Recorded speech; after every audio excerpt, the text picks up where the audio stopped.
on what time zone you are in. Thank you for joining us here today. We're just going to give everyone maybe a few more minutes to log in, and we'll go ahead and get started.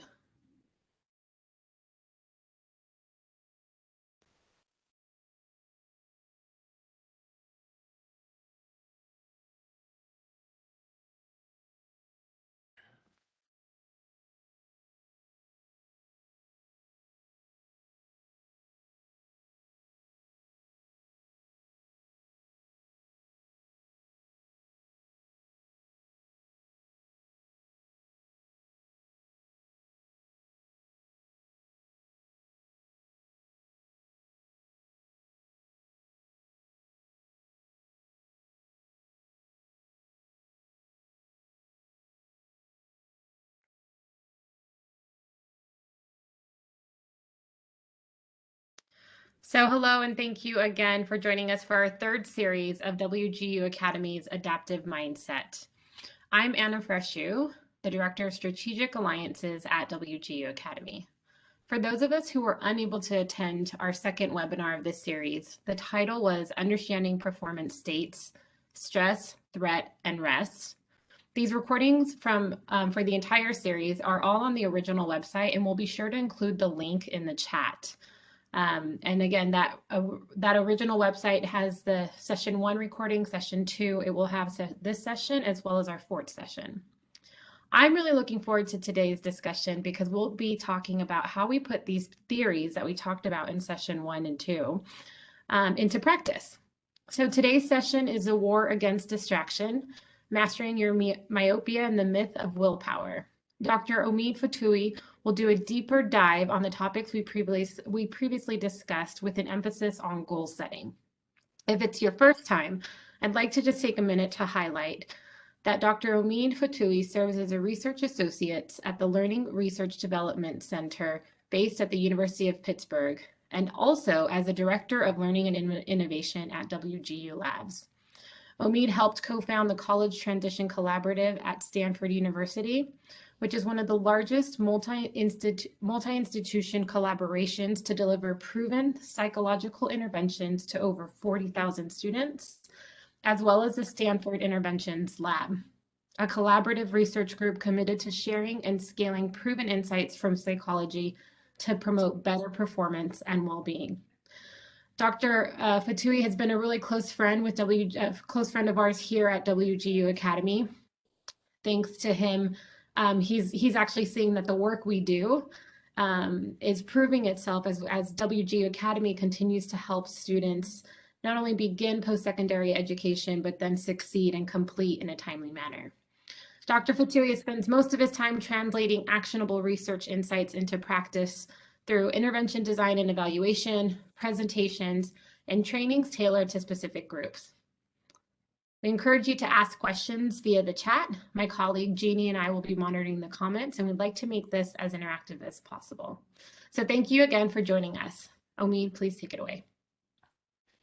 Thank you very much for that introduction, and welcome to everyone. I hope you're having a great and pleasant day. It is a strange day here in Pittsburgh where we're experiencing 65-degree weather. I'm not going to complain other than not being able to be outside at the moment, but I relish being able to share with you some of the content that we're going to be covering today.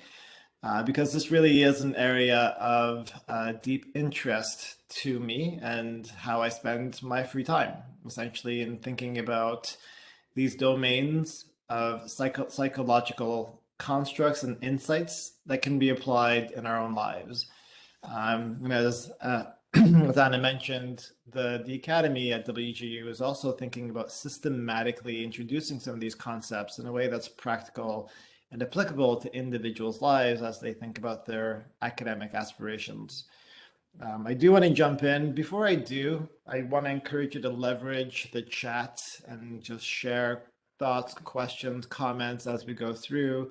I'd love it if, as we're going and getting started, if people could just share where they're from. Just if you could in the chat quickly share the city that you're joining us from.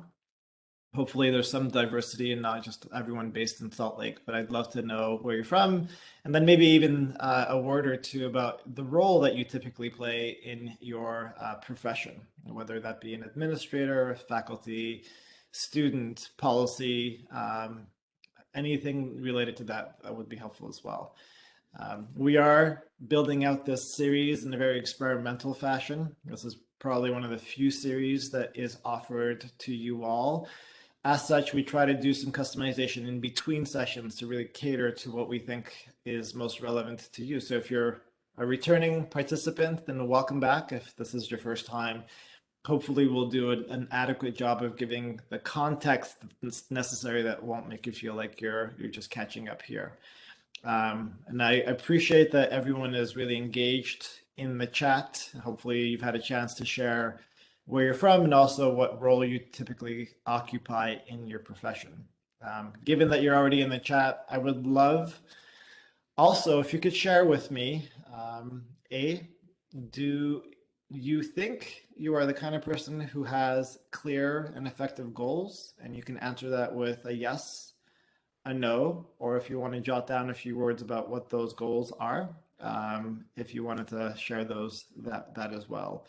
I promise you I am not going to judge the goals that you share, but it will be a basis for the conversation that we're going to be having today, which is focused on being able to offset a couple of invisible forces that often impede our ability to perform at our optimal level. As I mentioned, my passion, my side job, my hobby, if you will, is in reflecting on the psychology of performance and motivation. And oftentimes that takes me into the area of the barriers that keeps us away from being able to perform at our optimal level.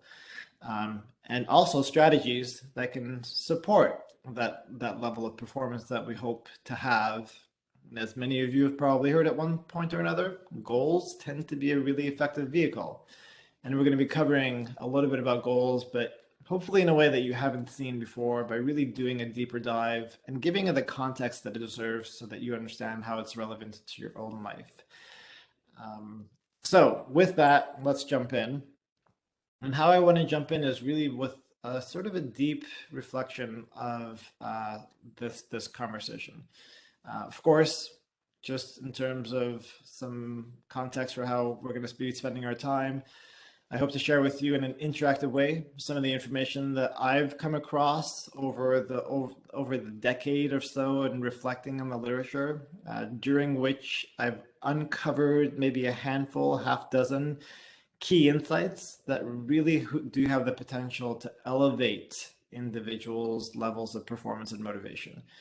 I don't say this blatantly, I don't say this passively. I can definitively say that in my own life, by uncovering and applying these insights from psychology, I've been able to live a life that is much closer to self-actualization than I would have imagined. And it's only through an understanding and an application of the insights of psychology that I was able to do this. And I hope to be able to share some of that with you. And so we'll spend some time going over some deep theory. We'll also allocate a fair bit of time to just an interactive conversation and questions that you might have related to this area.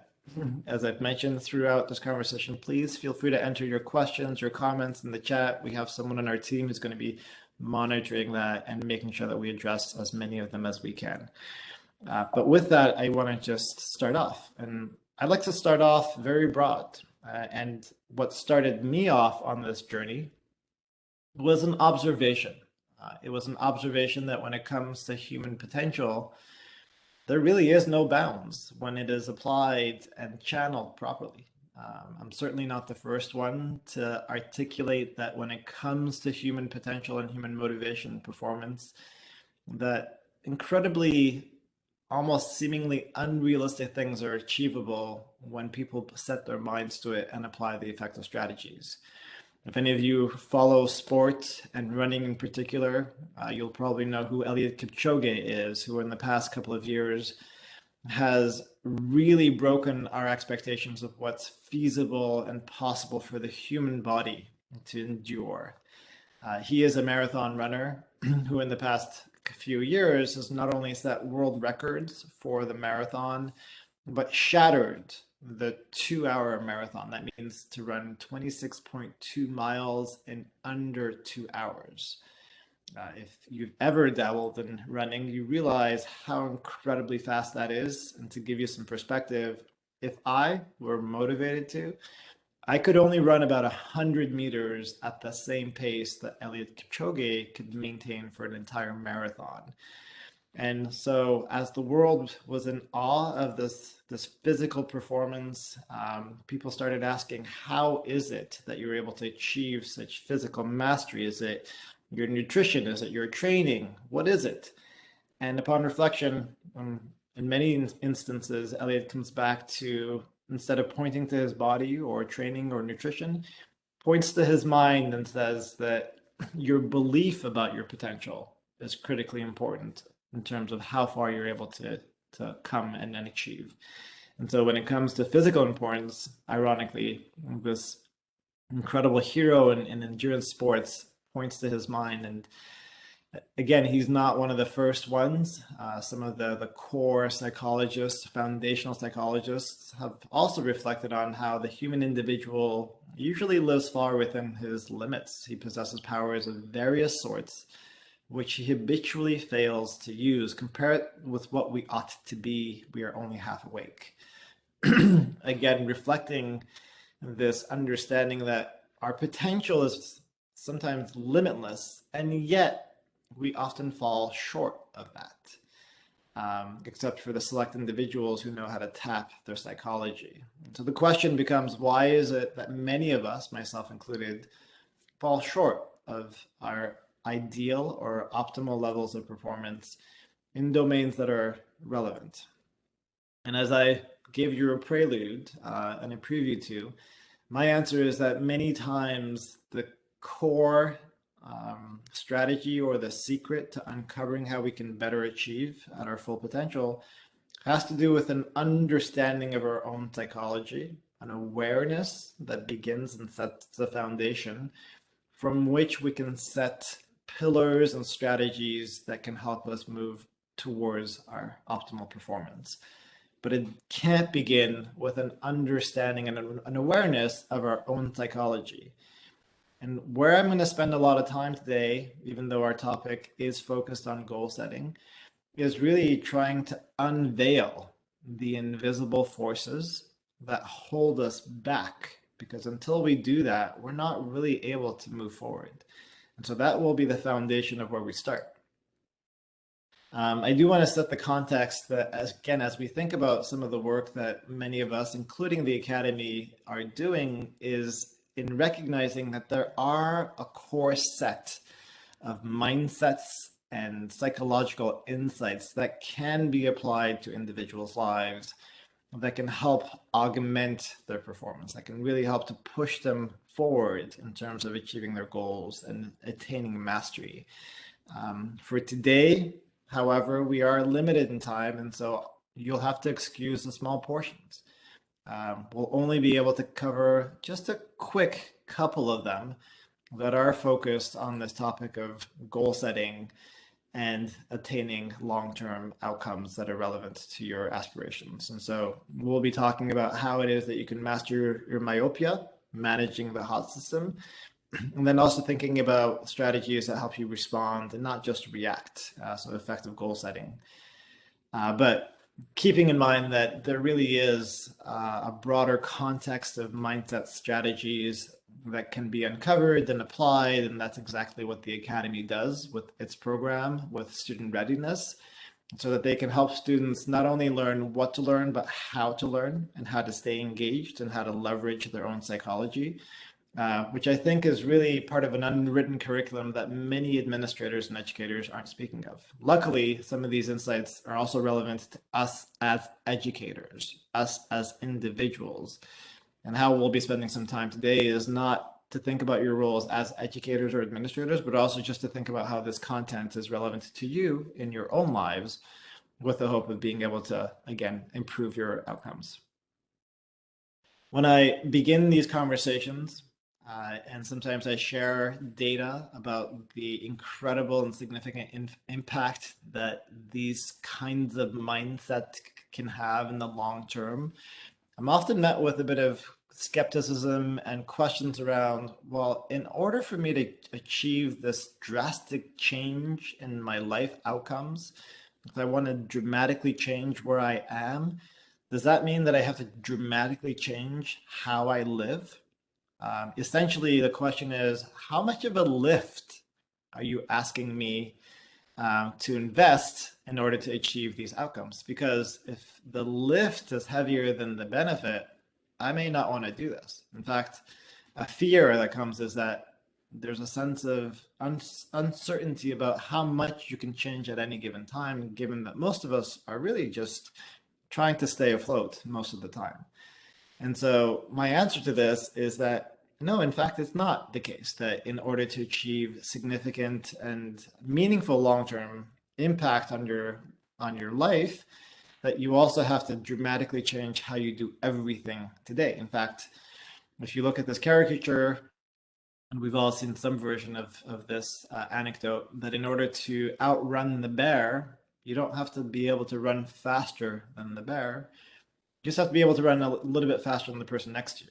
And essentially, that's what these mindset strategies do, is they give you that optimal performance or that competitive advantage to take you one step ahead of others. And once you have that lead, then there are reinforcing processes that keep you motivated to stay in the lead, because now you've demonstrated some effectiveness in your own life and you're starting to reap the rewards of having benefited from that advantage. So the answer is, in order to achieve long-term meaningful outcomes and impact in your life, you don't have to dramatically change everything in a pretty significant way.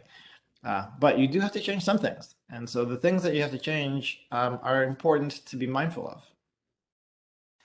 And the reason why this is important is because many of us, as we think about our lives, have an experience of our current experience, but also an experience of where we've come from. We can reflect on the past choices that we've made and how they've impacted our lives.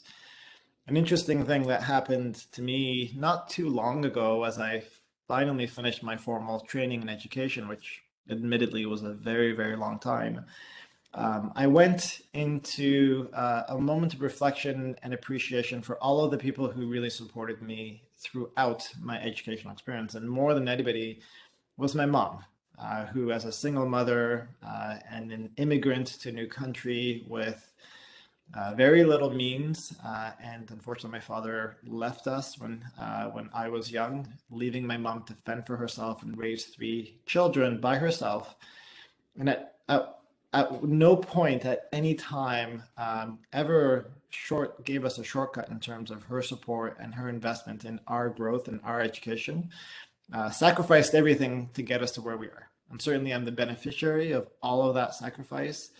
And upon reflecting on the accomplishments of finally getting through a pretty rigorous and formal education, I wanted to pay her back.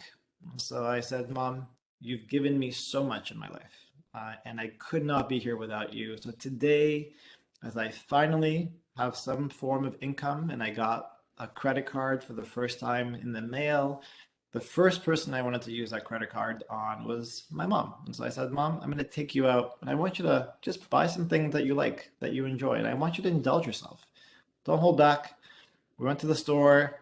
She was really appreciating this moment of gratitude. And she also just really indulged. I think she picked out a few things that she liked, some scarves, a few clothes, a few little sort of gifts for herself. And I just lavished being able to observe her and the joy that was on her face as she was picking out these kinds of items. And as we moved the cart into the cash register, she put these things through, rang it through, and I proudly took out this new credit card, never been used, gave it to the cashier with this beaming smile of joy and pride. And I said, I'm going to be paying for this. I was then met with a bit of a surprise when the cashier ran the credit card and said, denied. Now, you can imagine that moment when you're hoping to have this milestone moment gratitude and appreciation that was shut down because it turns out when you get a credit card, you actually have to call in and activate that card. That until you are able to activate the line of credit, that you don't have access to that line of credit. And what was insightful for me is that much like the work that we hope to have and the impact that we hope to have and the motivation that we hope to unleash, we can't just assume that it'll be there when we need it or want it to be. We can't just wish for it to come online without first activating it and putting into place the investments from an early stage that then compound and give us access to that credit that we want.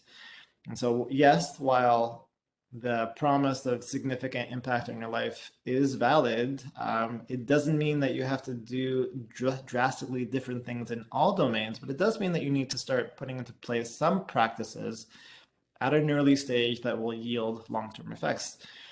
One of the reasons why many people don't do that is A, because they don't fully understand how things sort of accumulate over time, and especially they don't understand the power of compound interest.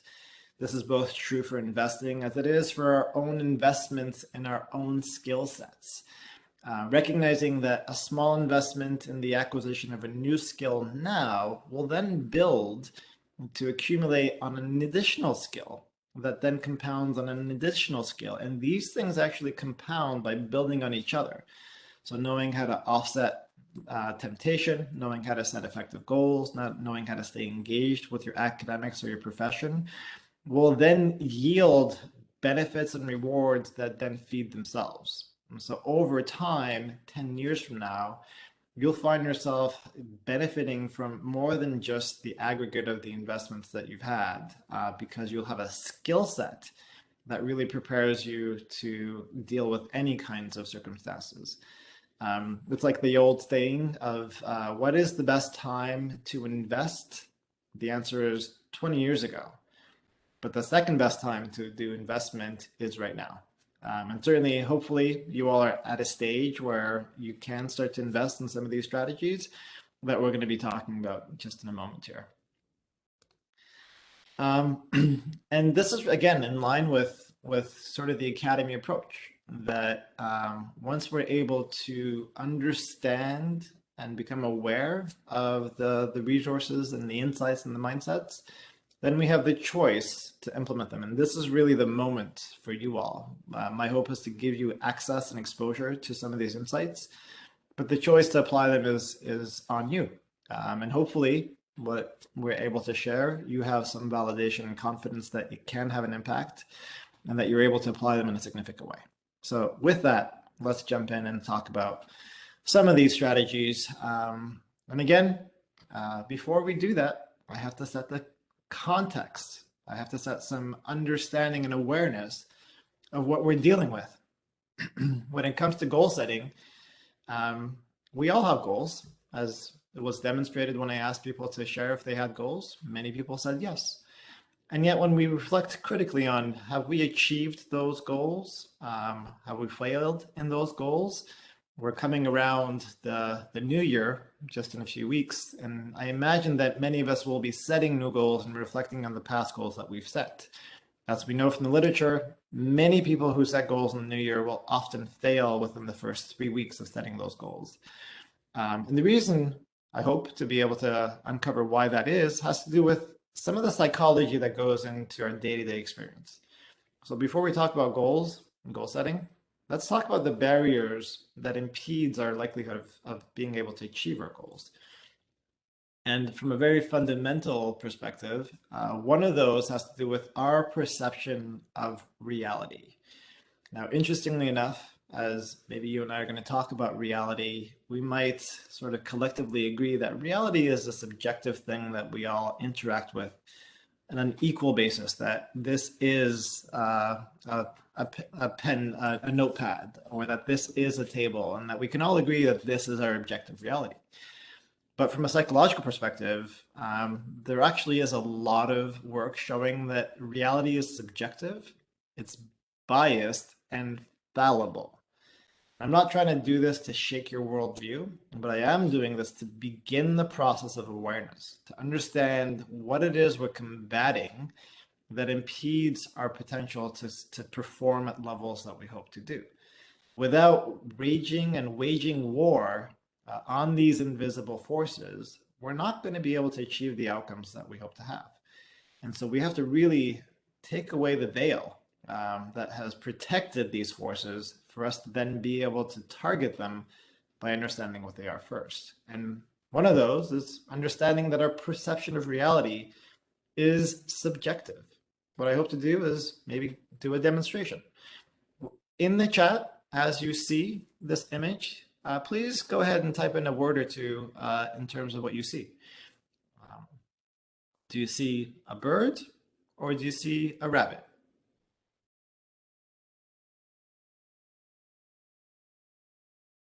So we're getting some responses where people are saying, I see a bird, I see a duck, or I see both.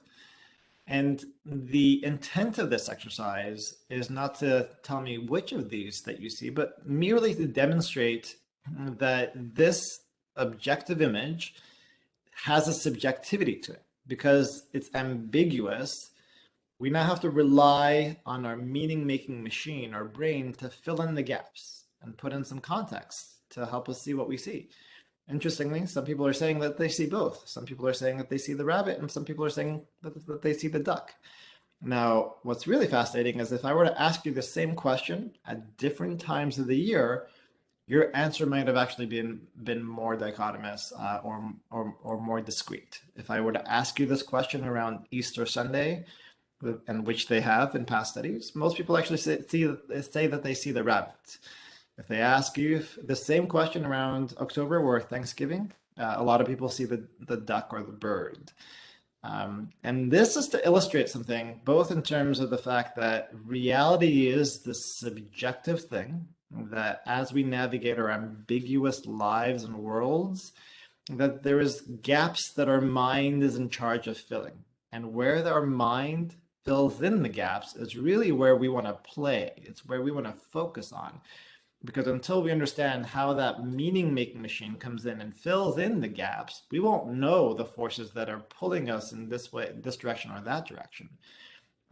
But being aware that there is the subjectivity that can pull you in one direction or the other, again, is the basis for that awareness that can help empower our strategies. Another test, and I hope you're ready. So what I'm going to do now is I'm going to show you two images on a screen. And in the chat, I'm going to ask you to say whether one image is bigger than the other, whether the left image is bigger than the right or vice versa. So on the count of three, are you ready? And try to do this quickly if you can. 1, 2, 3.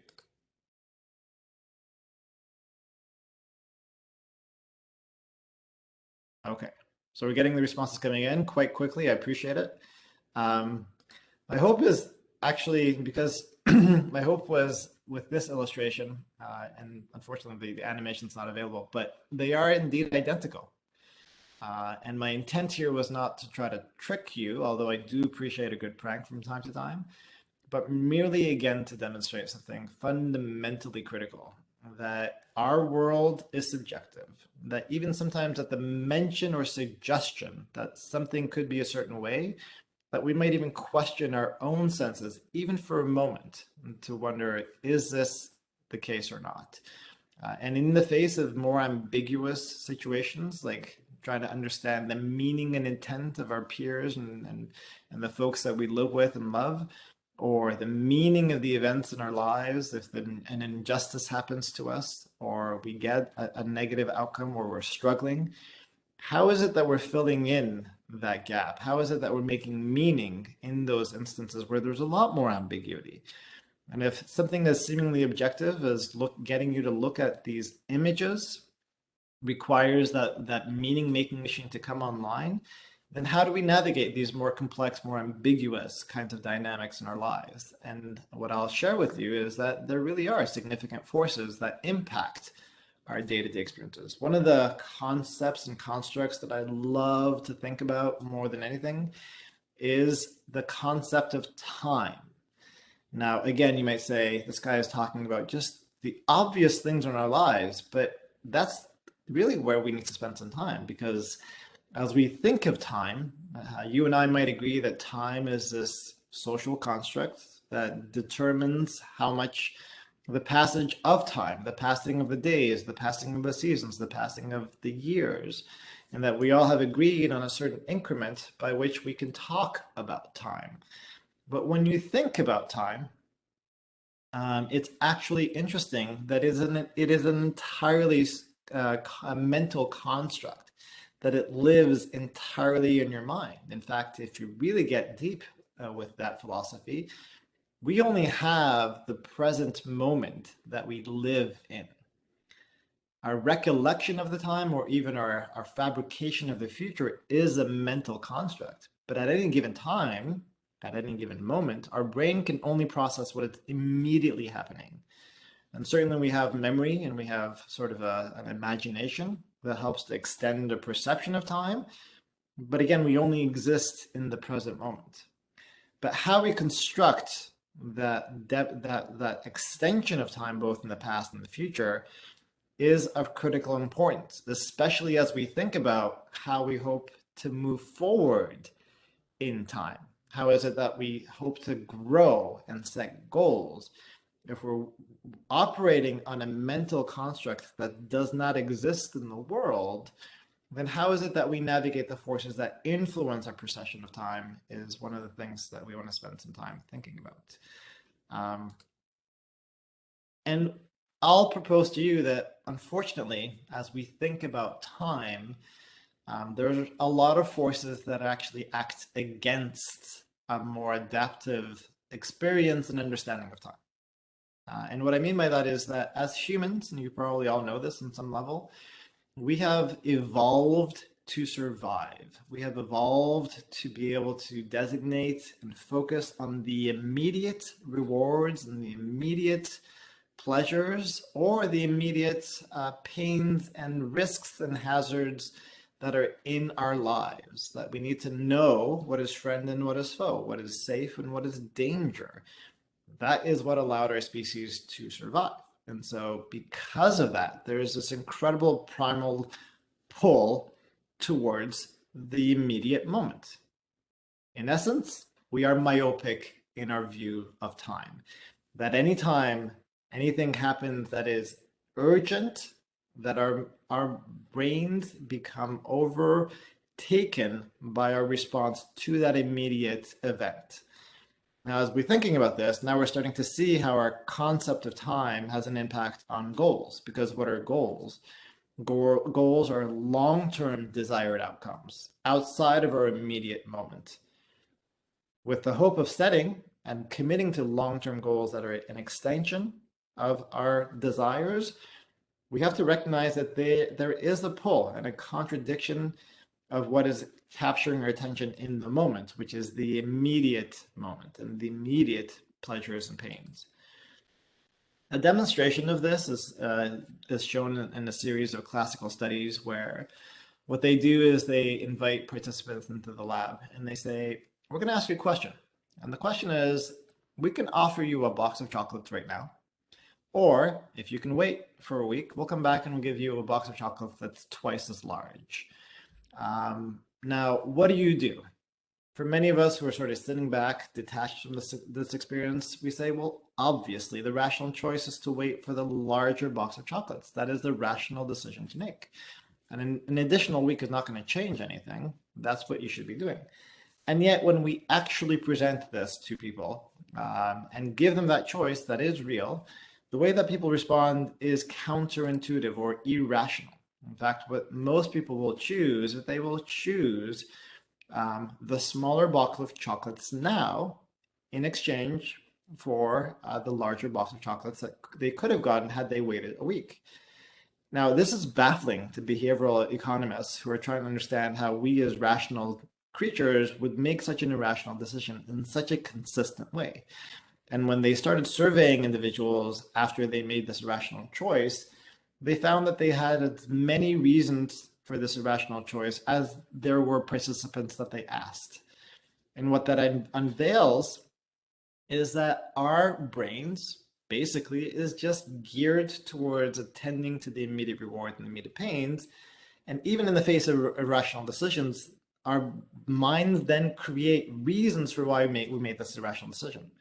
So, for instance, someone who chose this chocolate, for instance, perhaps you might be thinking about it, might say, I have to sit through this really long lecture that's like through Zoom, and I'm tired, and I'm kind of hungry because I missed a really good lunch, and have had a long week, and we're getting close to the holidays. I think a box of chocolates now would really hit the spot.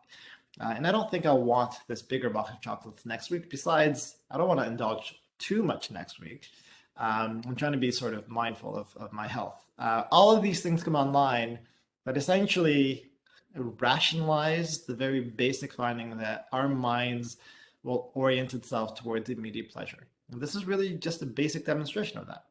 Now, what's fascinating is that if we ask people this same paradigm in terms of would you choose a small box of chocolates a year from now, or would you want to wait a year and a week from now and get the larger box of chocolates, all of a sudden, the rational, calm, cool, collected person comes online and says, of course, a year from now, I will be able to wait that extra week, and then I'll choose the more rational the more rational choice. I'll take the bigger box of chocolates a year and a week from now because I don't think I'll be as tempted a year from now. I think I'll be better, more balanced, more calibrated, and I'll want to make the more rational, economical choice, which is to get the bigger box of chocolates. And yet that same paradigm presented in the moment, completely different kinds of results. And again, this demonstrates this implicit invisible force that determines and impacts and guides and pulls our attention and our behavior in a consistent way, which is to reveal that there is this hot and this cold system, and that this hot system operates from an irrational, emotional, and impulsive way versus this cold system, which is a more rational, in line with long-term goals that you might have, that we rely on it and assume is there when we think about goals. But without a full understanding that there are these two systems that constantly are in play, we can't anticipate and respond to the hot system, and we find ourselves failing at our long-term goals, which were determined by our cold system. And as many of you know, the marshmallow study, where they subjected these poor children to a very similar paradigm, given the choice of one marshmallow now versus two marshmallows if you wait 15 minutes, what do? Well, 2/3 of the children fail, and they take the short-term immediate gratification, and they choose the marshmallow right now. What's interesting about the study, however, is that in following those kids, they actually find some pretty meaningful and significant long-term outcomes in their lives. That these kids, when followed up on 12 years later, they did very differently from the group that chose the marshmallow immediately versus those who waited a little bit longer. So specifically, those who waited were actually a little bit more confident. They were more self-reliant. They scored about 200 points higher in the SATs compared to those who did not wait, who were more frustrated, more indecisive, and more disorganized. Now the question begs itself is like, well, maybe there's a personality factor that helps certain individuals be better at resisting temptation, and others, like us, are just not as good at it. So why bother? Well, interestingly enough, when they went back and they revisited the original footage of this experiment and these experiments, they noticed something very interesting, that the kids who were able to delay gratification actually employed a series of similar strategies, specifically that those who were able to delay the marshmallow were able to divert their attention from the marshmallow. They were able to get that temptation out of their field of vision so that they wouldn't be as tempted, so that their hot system wouldn't be as activated and as intense.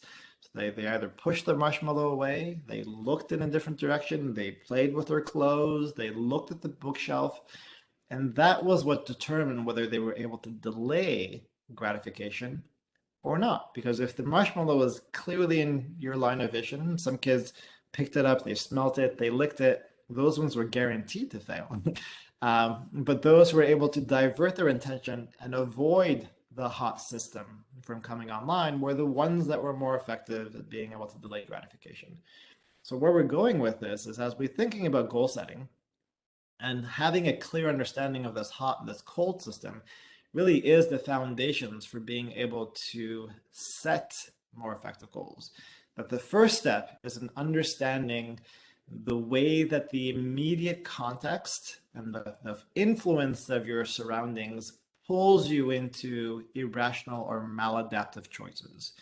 If you have an indulgence for sweets, if you're walking towards your office and on the way is a jar of cookies, don't expect yourself to be able to resist a cookie each time. If you tend to overindulge with alcohol and you go to the bar, chances are you're going to indulge in some alcohol. If any kind of area where you hope to be able to employ willpower and yet put yourself in that moment of temptation, I hate to break it to you, chances are you will fail. My money is on the temptation. That's because we also have this assumption about what willpower is and can do. It is not this superhero that's going to swoop in and get you to sort of recalibrate and turn off your hot system. It's not how it works. Willpower is a limited resource, and it is not a consistent and reliable resource that you can lean on. In fact, what is more consistent is the pull of the immediate future, or of the immediate moment, that in the face of temptation, you will be tempted. And so, how is it that you can prioritize your devotion over your emotion? Is A, recognize that you can't rely on your emotions in the moment to tell you what is right or what is wrong, because if you put yourself in the context of temptation, you will want to do what is tempting. You will also not want to do what is in the benefit and the service of your long-term goals. You may not want to study. You may not want to spend a couple of hours preparing for an important presentation that you know has the potential to have an impact on many people's lives.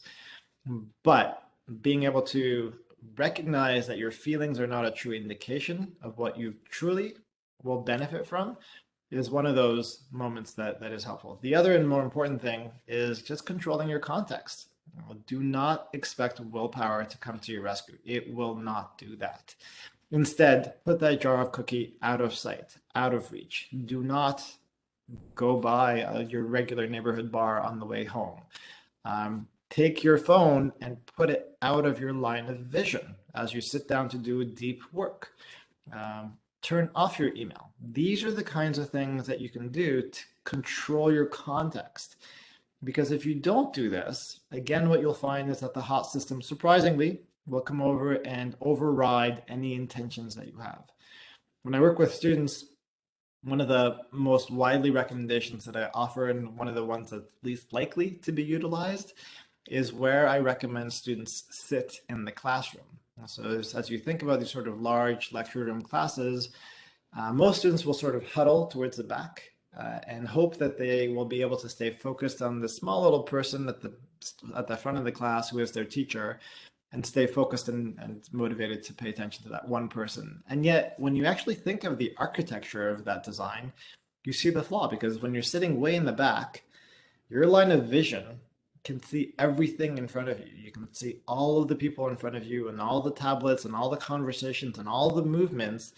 And here you are hoping that in your line of vision, you ignore everything that's happening and instead focus on that one little character at the front of the class. It's just not effective.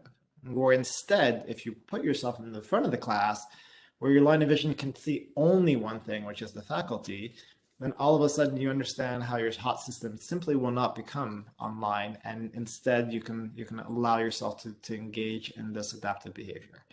So as you think about your environment, when you're trying to do deep, focused work, or when you're trying to apply yourself to meaningful long-term goals, be vigilant for those cues and those artifacts in the environment that are distracting, and either remove those elements from your context or change your context. I have a colleague who has 3 children and will routinely do Zoom calls from her closet because that is the only way to separate yourself from the distraction. And so if your environment can't be changed, then change your environment. And that is one of the most effective ways of being able to override the hot system. The hot system, again, will win. I cannot overemphasize that. You have no chances. Neither do I. But what we do have a chance of being able to do is to proactively be able to mitigate the chances that our hot system will even become activated in the first place. And the third thing that we can do is hijack the hot system. As I've mentioned, if we know that our motivational juices and fuel sometimes comes from the anticipation of a reward or the avoidance of pain, one of the ways in which we can take those proximal goals and put them top of mind is exactly doing that, setting goals. What goals do is they take the distal reward and they put it right in front of your mind. That is the only way that you're able to leverage the motivational juices that comes from goals is by setting and thinking and committing to what you know you want to achieve. Because absent that, again, you're letting the forces of the influence pull you this way and that way. In a very simplified way, as we think and talk about goals, is basically the following. If you set enough clear reasons to do something, then chances are you will do that. And what goals do are exactly that. It's just an articulation and an alignment of all of the reasons for which it is worth investing your time and your energy on doing something.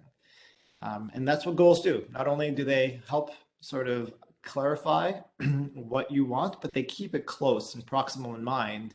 So as you're facing some of these challenges and temptations, you know why you're doing what you're doing. So now that we have an understanding of like why it is goal setting doesn't work so effectively, I'm just going to run through very quickly some proven strategies of why goal setting can be effective. So we know by and large that goals are effective. We've heard many instances of the value of setting goals. You've probably been told to set goals many times.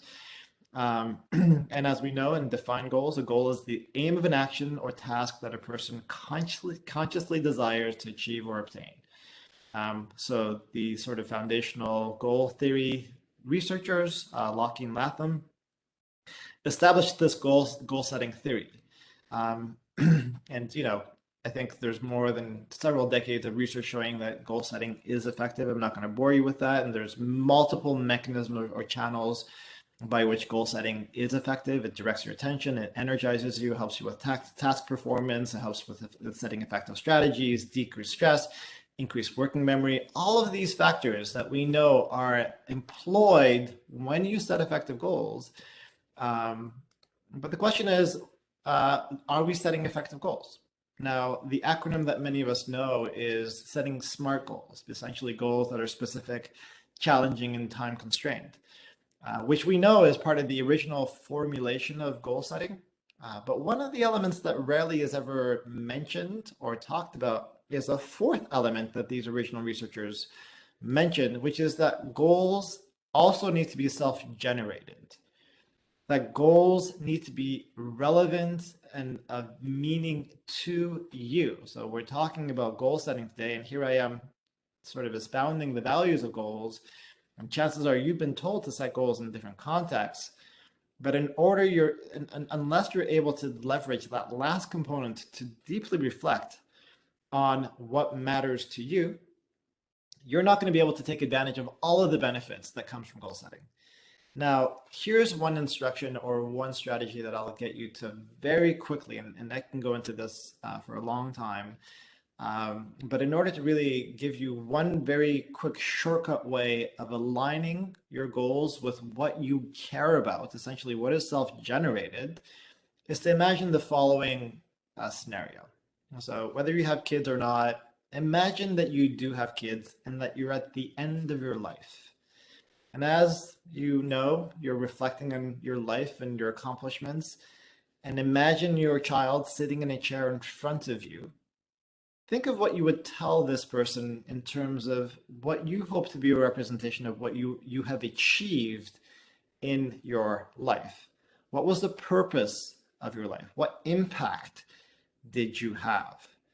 And if you engage in this activity and reflect on what would I tell this person, my child, in terms of what I've accomplished and what is meaningful to me, now you have the basis for understanding the things that are of relevance to you. What is intrinsically driving you? And certainly it doesn't have to be one thing, and that one thing can change and evolve over time. But having that clear understanding of your meaning and purpose and value of life then helps to leverage the value of setting goals towards that purpose.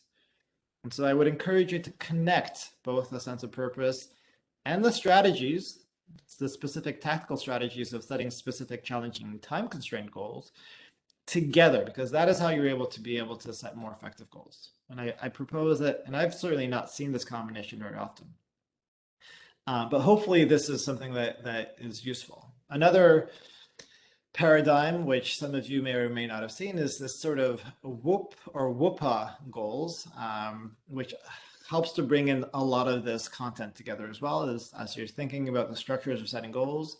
What do you wish for? What is your purpose? What are the outcomes that you hope to have? And then also, what are the obstacles? As we've mentioned, the things that stop us from achieving our full potential are the barriers that impede our ability to get there. And so as you think about, here's a goal that I have, potentially to run a marathon, potentially to get a certain grade or achieve a certain income, this is what I wish, and these are the outcomes that I think will result from that. What are the things that are likely going to get in my way? And the reason why it's important to lay out these obstacles is because those obstacles, once identified, then become a trigger, a reminder of your goals. And so when you're finding that you want to have better health, but you walk across this jar of cookie, that jar of cookie now has a very different meaning to you because it's a trigger of an obstacle that you identified, which is a reminder of your goal. As I've mentioned, we're myopic, and even though we have goals, we tend to forget our goals. And unless we have triggers and reminders in our context, in our daily routines, and in our habits, we can't leverage the full benefits of goals. And so thinking about the obstacles that potentially can get in the way of setting effective goals actually serves to use those obstacles as a trigger, as a reminder of your goals, and keep your goals top of mind. And then once you have those obstacles in place, what is the plan that you intend to use when you come across those obstacles? And finally, what is the one action that I can take right now? Because goals without action are merely wishes and dreams.